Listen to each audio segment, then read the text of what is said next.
বাউলের পক্ষে যে বিএনপির মহাসচিব এই কুলাঙ্গারের বাচ্চা এই বলে যে বাউলের টাউল এগুলোর পেতে, কুলাঙ্গারের বাচ্চা তুই কেটা জানি না আমরা? তুই সারা জীবন তোর মেয়ে একটা আছে, ঘর জামাই আরেকটা আছে, দুইটা অস্ট্রেলিয়াতে রেখে তোর টাকা পয়সা সব পাচার করছিস। ওই আওয়ামী লীগের সময় পর্যন্ত তুই টাকা পাচার করছিস অস্ট্রেলিয়াতে তোর মেয়ের কাছে। তোর মেয়ে এখন দেশে আসে রাজনীতি করে। এতদিন কই ছিলি? বাংলাদেশে মানুষ জীবন দেয়, তুই অস্ট্রেলিয়াতে বসে, তারপর তোর অবদানটা কি আমার বল? হাসিনার বিরুদ্ধে অবদানটা কি তোর? ও মেয়েরে দেখছে নাকি ওর ভাইরে দেখছে? ওবায়দুল কাদের আর ওই এই সরি মির্জা ফখরুল আর ভাই আরেকটা আছে ফয়সাল, এই দুইটার চাঁদাবাজিতে ওই এলাকার মানুষ এখন ঘরে থাকা দায়। ও কয়েকদিন 2 দিন আগে লিখছে যে ওর নাকি বাড়িঘর কমেছে রাজনীতি করতে গিয়ে। তোর বাড়িঘর কমে? তোর বাড়িঘর তো সব অস্ট্রেলিয়ার থেকে ছাড়া। ওরা এসে এখন এই মুক্তিযুদ্ধ নিয়ে বাউল দেখবেন, এই এদের সবার এগুলি সব এক জায়গায় হয়ে যাবে দেখবেন। বাউলের ক্ষেত্রে ওরা এক জায়গায় হবে। আর ওরা আমার আল্লাহরে নিয়ে যেই কথা বলেছে, তুই কিসের বালের বাউল? কোন জায়গার বাউল আসছিস তুই এখানে করতে?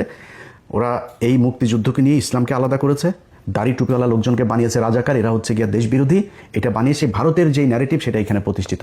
এই ন্যারেটিভ দিয়ে এই দেশের রাজনীতি করা যাবে না, আমরা করতে দিব না। যতই চেষ্টা করেন চালায় যান, দেখেন কাদের পক্ষে লোক যায়। ঢাকা বিশ্ববিদ্যালয় দেখেছেন না, রাজাকারকে বাঁচিয়ে করে ওপেনে বলেছি পাকিস্তানের ক্যান্ডিডেট রাজাকার, জিতেছে তো।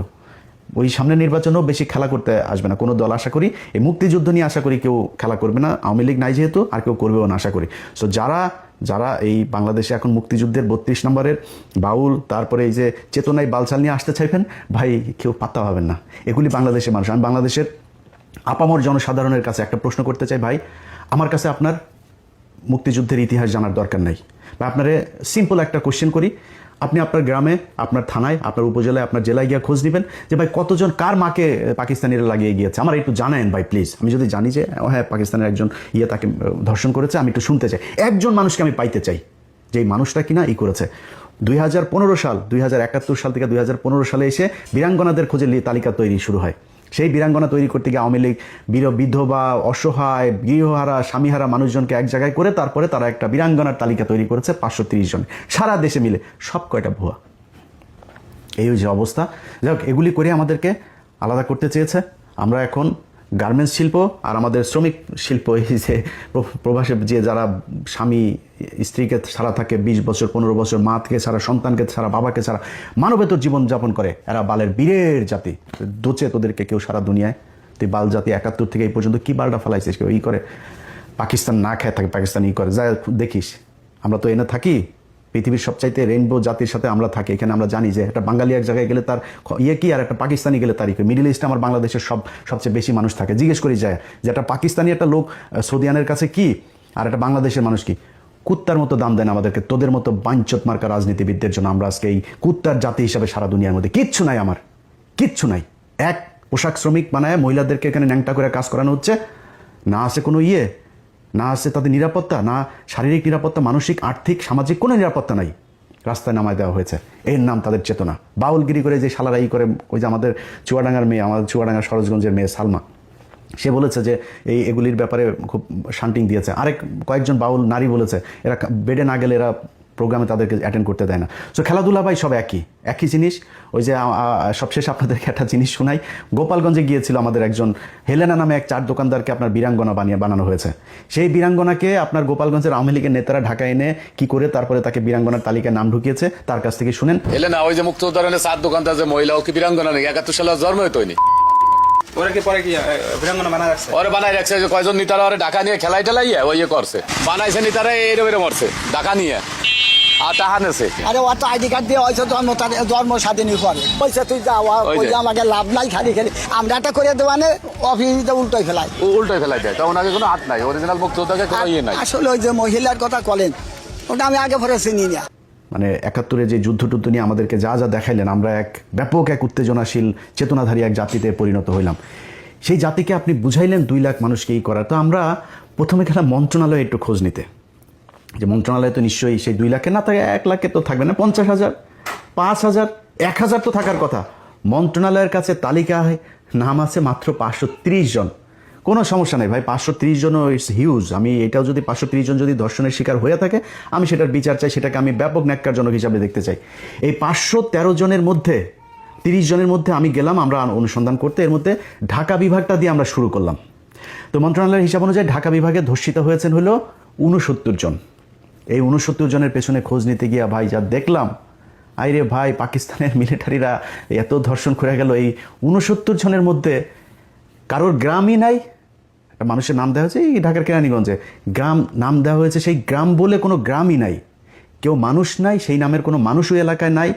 একজন আছে ফাতেমা বিবি, ফাতেমা বিবি একাই 300-400 মিলিটারিকে সে এক বিস্ফোরণ বানিয়েছেন। তিনি বিস্ফোরণ বানিয়ে বলে মরিচের গুঁড়া টুরা, হলুদের গুঁড়া, ঝাল মশলা দিয়ে মাখায় টাকা তিনি এক বিস্ফোরণ বানিয়েছিলেন। সেই বিস্ফোরণ দিয়ে তারপরে পাকিস্তানের 400-500 মানুষকে মেরেছেন। 14-13 জনের আপনার এই গোপনাঙ্গ কেটেছেন পাকিস্তানি মিলিটারিদের। গোপনাঙ্গ কেটে ওর সেটা ওর এই এর মধ্যে আপনার উঠানের মধ্যে ওনাকে শুটকি বানাতে দিয়েছিল সেই গোপনাঙ্গ দিয়ে। এই হলো গিয়া, শুনেন একটু ক্রাইম এডিশনে সেই প্রোগ্রামটা অল্প একটু কথা শুনেন, শুনলে বুঝবেন কি বলে।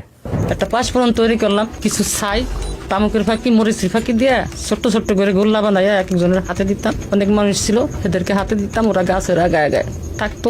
যখন ওইটা যখন পড়তো তখন ওরা আসলে পারা মারলে পারা ওকে নাক মুখ চোখ মুখ কানা হয়ে যেত গা, তখন ওদের অস্ত্র মস্ত্র আমরা চিনে এনে মুক্তিযোদ্ধাদেরকে দিতাম। বহু অপারেশন করছি আমরা নিজের হাতে, না হইলে কমসে কম আমার এই হাত দেয়, না হইলে 2-500 আমি মারছি।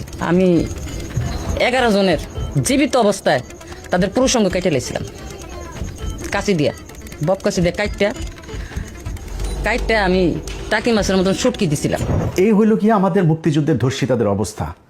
530 জনের মধ্যে একজনকেও, পুরো ঢাকা বিভাগে আমরা একজনের খুঁজে পাইনি যেটা বাস্তবিক পক্ষে মানে বাস্তবিক অর্থে কেউ ধর্ষিত হয়েছে এই প্রমাণ দিতে পারে। নানান ধরনের গল্প, এই করেছে ওই করেছে, 3টা কোশ্চেন করলে এরপরে ঘুরপেচ খাওয়া যায়।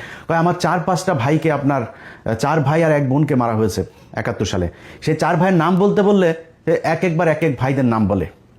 আবার পেটের বাচ্চা মারা গিয়েছে, বাচ্চার বয়স কত ছিল, পাশের থেকে আরেকজন বলে আপনার তো বাচ্চাটা ছিল না, পেটের ভেতরে শহীদ হয়েছেন। শুনেন একটু কি বলে। ফরিদ, আরেক ভাইয়ের নাম ছিল দরবেশ, আরেক ভাইয়ের নাম ছিল মনসুর আলী, আরেক ভাইয়ের নাম ছিল নূর মোহাম্মদ, আমার বোনের নাম ছিল নাজমা। নাজমা আমার ছোট ছিল, আমার বোনকে ওই জায়গায় মাইরে ফেললো ফরিদ, শেখ ফরিদ। আমার আরেকটা ভাইয়ের নামও শেখ ফরিদ আছে, জীবিত, বুঝলেন না, আগে ছিল আমার বড়। আরেক ভাইয়ের নাম ছিল যে আবুল ফরাজ, আরেকজনের নাম ছিল মনসুর আলী, আর বোনের নাম ছিল নাজমা। আমার প্রথম সন্তান শহীদ হয়েছে, দ্বিতীয় সন্তান মুক্তিযোদ্ধার সময় শহীদ হয়েছে, দ্বিতীয় সন্তান মুক্তিযুদ্ধের সময় আপনার বয়স ছিল 20-22 বছর। হ্যাঁ, আপনার ছেলে বয়স কত তখন? মনে করেন ছেলে আমার গর্ভে শহীদ হয়েছে, গর্ভ অবস্থায় শহীদ হয়েছে। এইভাবে আমাদেরকে এই গাঁজাখুরি গল্প শোনায়া একটা বিশাল প্রজন্মকে আমাদের 54 বছর ধরে অন্ধ বানিয়ে রাখা হয়েছে। আমরা আসলে যদি মুক্তিযুদ্ধের সময় কোনো মানুষ মারা গিয়েছে কিনা, কেউ রেপ হয়েছে কিনা, কতজন হয়েছে, আমরা এটা জানতে চাই, আমরা শুনতে চাই, এটা জানুক এই জাতি।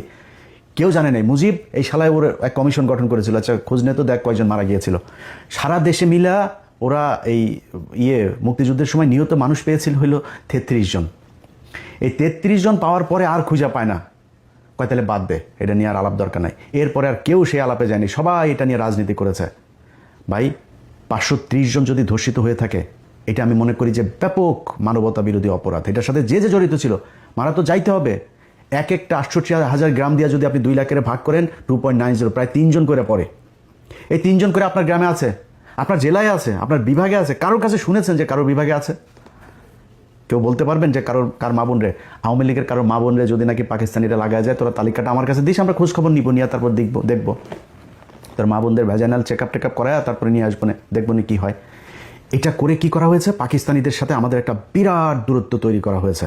এই দূরত্ব তৈরি করেই তারপরে এই যে শালারা যে বলে যে মুক্তিযুদ্ধ, মুক্তিযুদ্ধতেই 16 ডিসেম্বর, যে কদিন পরে বাল দিবস আসতেছে, একটা বিজয় দিবস, বালের মুক্তি বিজয় দিবসে ভারতীয়রা পাকিস্তানিদের কাছ থেকে দেশ লেখা নিল। একটা সেক্টর কমান্ডার থাকতে পারেনি, একজন। এই যে ছবিটা, এই যে সাইন করার যে ছবিটা, একজন বাংলাদেশি আছে, সব ইন্ডিয়ানরা। তা আমার কিসের বিজয় দিবস?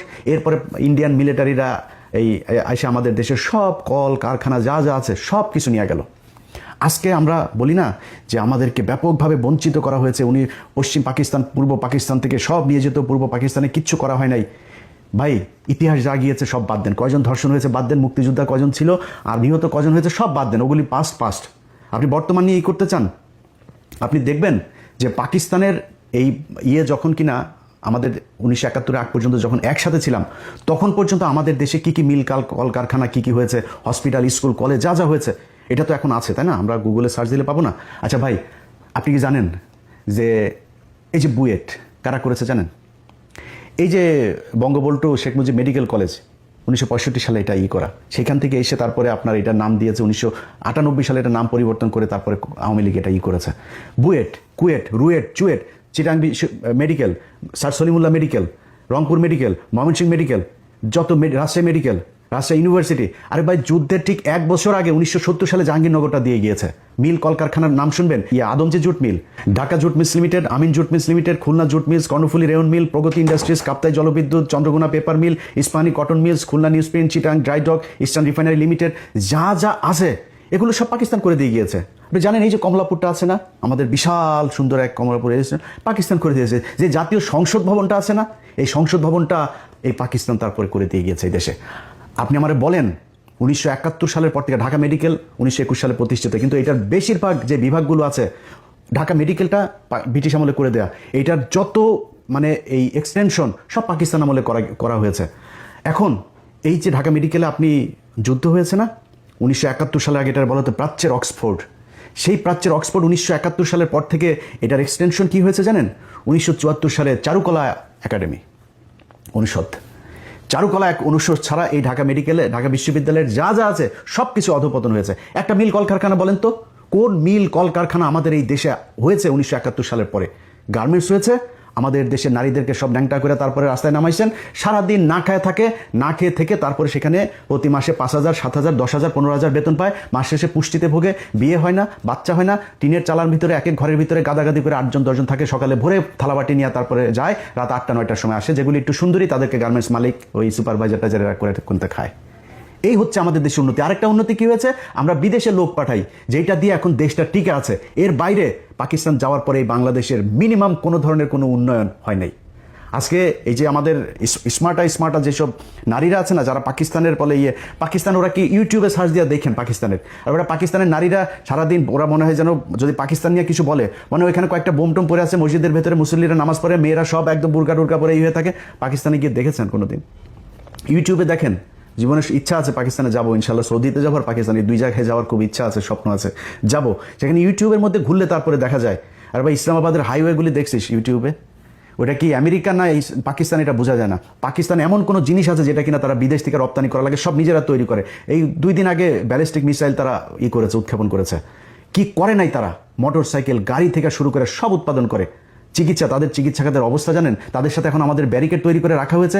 এই ডিসেম্বরে আপনার কতদিন ধরে শুনছি বাংলাদেশ ঢাকা থেকে ইসলামাবাদে সরাসরি ফ্লাইট হবে, চালু হয় না। কারণ ওইখানে গেলে পাকিস্তানের যে ট্রিটমেন্ট ব্যবস্থা, এটা ইন্ডিয়ার সাথে আমাদের তখন একটা এই মানে এখান থেকে রোগী কিছু ভাগাভাগি হয়ে যাবে পাকিস্তানে, এটা কোনোদিনও চায় না। যেই কারণে এই ইন্ডিয়ার যারা কিনা এই বাংলাদেশের যে দালালরা আছে, তারা চায় না পাকিস্তানের সাথে সরাসরি কোনো সংযোগ হোক। পাকিস্তানি কাপড় চোপড়, পাকিস্তানি পোশাক, পাকিস্তানি, আরে ভাই তোরা যে মানে এই মডেল হবি, আমরা মডেল পেয়েছি পুরিমণি, আমরা মডেল পেয়েছি নীরা ইসরাফিল, এই হলো মডেল। পাকিস্তানের মডেল দেখছি ভাই, মডেলও যদি সুন্দরীও দেখতে চাই, এই যে আমাদেরকে যে মানে বঞ্চিত করা হয়েছে, বঞ্চিত আগে করা হয়নি, এখন করা হয়েছে। বাংলাদেশের ফকিনির বাচ্চারা তোদের মতো মডেল দেখে তো আমাদের এই ফেসবুকে আমাদের সময় নষ্ট করতে না। আমরা মডেল দেখতে পারতাম পাকিস্তানি মডেল, ওইটা হয়তো আমাদের মডেল। দেখছিস ওদের কোন দিক থেকে যাবি পাকিস্তানের সাথে বল? তো এখন আমাদের সব দিক থেকে বঞ্চিত করে ওরা পাকিস্তানের সাথে এই গ্যাঞ্জাম বাধাই দিয়ে এগুলো করেছে। ভাই পাকিস্তানের সাথে আমরা আলাদা হয়েছি, সারা পৃথিবী যদি চেষ্টা করে পাকিস্তানের সাথে বাংলাদেশ কোনোদিন আলাদা হবে না, মানে এই এক হবে না। কিন্তু আমাদের যে সুযোগ সুবিধা যা দরকার আমি পাকিস্তানের কাছ থেকে নিব। পাকিস্তানের সাথে আমার সম্পর্ক যদি ভালো থাকে, তাদের যে নিউক্লিয়ার আছে সেটা তারা নিজেরাই বলে, বাংলাদেশ ভাই তেরে আমার যদি লাগে তাহলে তোরা দিয়ে দিব, কোনো সমস্যা নেই। আমি কেন তার সাথে গ্যাঞ্জাম লাগবো? আমার যতটুকু দরকার আমি ততটুকু সম্পর্ক তার সাথে ভালো রাখবো। এখন এগুলো করতে দেওয়া যাবে না। এই যে এখন মাঝে মধ্যে দেখে না 32 নম্বরকে বাঁচানোর জন্য তারপরে কিছু যোদ্ধা রাস্তায় নেমেছে। 32 নম্বরে কি বাল রে? এই 32 নম্বর হলো এই শেখ মুজিব 45,000 মানুষকে মেরেছে। এই 32 নম্বর তো সেই জায়গা। এই 32 নম্বরে বসে বসে 15,000 জাসদের নেতাকর্মীকে হত্যা করা হয়েছে। এখানে বসে এই সিরাজ শিকদারকে ক্রসফায়ারের নির্দেশ দেওয়া হয়েছে। এখানে বসে 74 সালে 27 লক্ষ মানুষকে হত্যা করা হয়েছে এই না খাইয়ে রেখে। এটা তো সেই জায়গা। এখানে থেকে সবশেষ আওয়ামী লীগ সব গণতান্ত্রিক দল টল যা আছে সব বাদ দিয়ে বাকশাল প্রতিষ্ঠা করে গিয়েছে এই শেখ মুজিব এই ঘরে বসা। এটা কিসের তরিয়ে? আর এরা সব নাচানাচিতে আছে। আরে বাবা 32 নম্বর এখনো বলছি না বাঁচাইতে, 32 নম্বর আছে কিছু তোর?